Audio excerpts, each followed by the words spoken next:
you pray for the offering? Lord, we do thank you for the opportunity to give. We do thank you that you gave so much. We do thank you for our brothers and sisters that we can pray for and that we can thank you, Jesus, and for all that you did and all that we can give back to you in one small way or another. Jesus. Amen. You may be seated.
Thank you.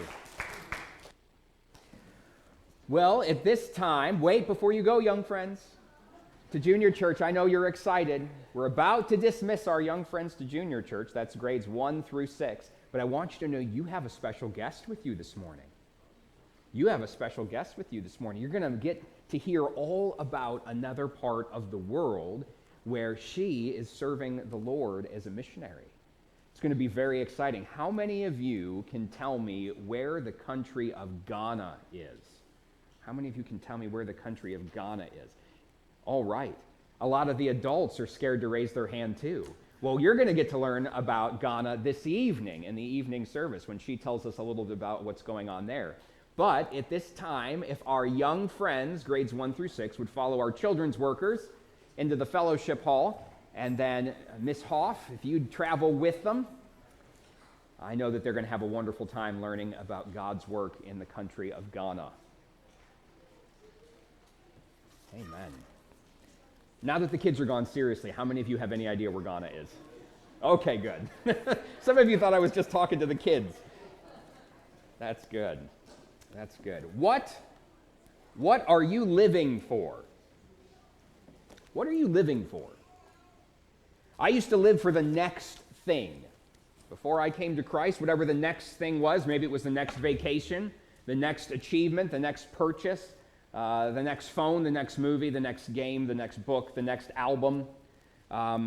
Perhaps it was the next weekend, the next time you get to see that special somebody. It's just the next, the next, the next. But did you ever notice that they don't stop coming out with new movies or new books or new albums, new phones, new games? They never come out because people always want more. And why do people always want more? Because what they've gotten their hands on so far is not enough. And so when I lived that way for the next thing, I found myself never satisfied. always looking for the next thing, the next distraction, hoping it would finally be enough. And I would say that I'm not alone in living that way in that phase of my life, that there was quite a lot of people out there. Maybe the majority of people don't know what they're living for. I know that it's not as modern day. Now, when you go to an arcade, things are in VR and they're very complicated. But how many of you have played a game of pinball before? Like actual pinball, like a machine, and you're hitting the buttons and the flippers are going, like you know what I'm talking about? Many people live their life like the pinball. They have no idea what's going on.